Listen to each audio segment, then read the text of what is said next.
there. Happy Tuesday, or happy Monday if you're one of those sneaky sneaks that subscribe to my channel and notice that I'm posting this a day early. But whatever you're looking at it, hi, happy day. Today we're going to talk about a little bit about brain science, a little bit about mind-body connection, and what we can do to take advantage of that, right? So, yes, the mind body connection can really kind of mess us up sometimes when it comes to trauma triggers and the brain thinking we're in danger. And so then it sends us into fight, flight, freeze, or fawn, or whatever those things, right? Our mind does a whole lot of instant stuff that it feels like we don't have control over. But if we learn from the way in which the brain does this thing, the way in which the brain confuses things, the way in which, we react to different things according to the brain, we can kind of learn how to reverse engineer it and take advantage of some little cheats, some little brain hacks, some little, let's look at what we might consider weaknesses in the brain and then use them towards our advantage so that we could get what we want from it. So today what we're going to talk about is how to craft a really great affirmation that is more likely to work for you. If you're the type of person that believes in affirmations or not, stay tuned just in case, because we're going to talk about exactly why it is that they work if we go about it the right way. And then let's just run the experiment, right? Even if you still think it's all hooey, run the experiment. Let's see what happens. What's the downside to saying the same thing every day for a few weeks, right? What else do you have to do with your time and energy? I know lots, but we're really talking about a really short one. So anyway, let's get into it. So the first little brain hacky type of thing that we're going to learn from is, maybe some of you have heard about these, maybe you haven't, but the reality is, if we smile, if we like it or not, if we believe it or not, if we are in the grumpiest of grump moods and we force our face into a smile, we force all those muscles into that smile, even if we're not feeling it, we do start to feel it. Our emotions will in fact follow the physical cues of our body. Our emotions and our thoughts will follow the physical cues of the body. So the learning here is that you don't have to start off happy in order for you to feel happy. If you want to alter your mood, you absolutely can purposefully bring attention to what is the mood that you want to be in, and then choose the mood and then shift yourself into it. Our body doesn't know the difference. When our body takes on a particular shape or a particular breath or a facial expression or a posture or whatever it is, our emotions will in fact follow. So using the body to get to the thoughts and emotions that we want is definitely possible. It is a little bit of a fast forward. It's a little bit of a cheat into, wishing you felt better. Well, now you can actually do something about it and shift into whatever better means for you. So that's the first hack, noting that the body does in fact follow the physical representations of emotions. And so using that can get you into the emotion that you want. Second one is phrasing matters. Phrasing absolutely matters. Our brains do not hear the nots or don'ts or any of that kind of stuff. Perfect example. Follow along, play along with me. Do not picture a pink elephant with a purple tutu. Do not picture a pink elephant with a purple tutu. Under no circumstances are you allowed to picture a pink elephant with a purple tutu. What's the only thing you could picture right now? Right? It doesn't matter when you're saying do not. It doesn't matter. Those negatives don't matter. I know, I just did it. But I guess they do matter, because if we're using them or not, we have to know that phrasing matters. So when we are communicating to our brains and we're like, oh, stop being so stressed, stop being so stressed, stop being so stressed. All we're hearing is stress, stress, stress, right? So it is the only way to not picture a pink elephant with a purple tutu.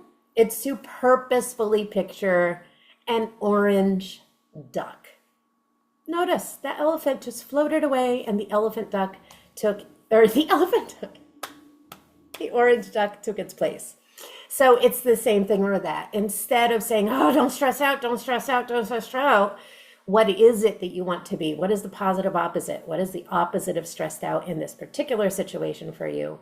Remain calm, remain calm, remain calm. Notice even as I'm saying it, right? Like, don't stress or remain calm, right? Like, which one gets you closer to what you want to feel? Brains don't hear the knots. And then the third thing to keep in mind when, getting what you want out of this brain and using its own, tricks against it or whatever with it, is that repetition is key. It is a muscle.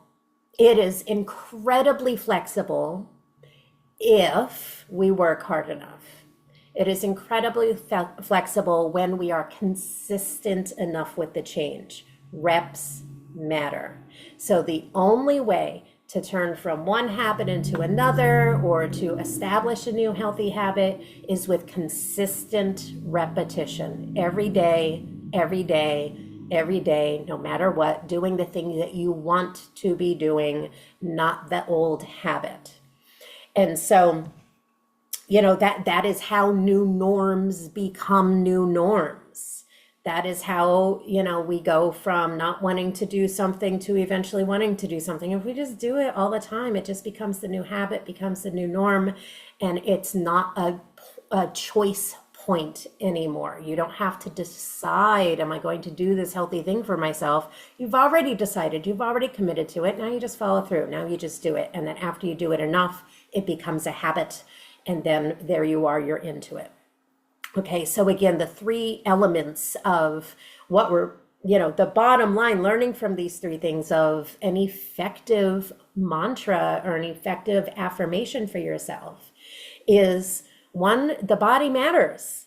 So when you are taking on these mantras or these affirmations, use the body, be animated, put yourself in the posture of someone that is feeling or doing the things that you're talking about in your affirmations.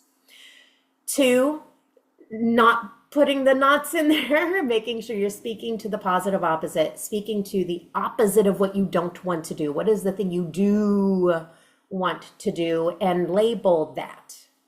And then the third one is repetition. Once you get this affirmation to a place where it does feel good, it feels empowering, that you're doing it every single day, every single day, every single day, until you just keep doing it, just until, because again, it doesn't take that much time and energy once we get into it, right?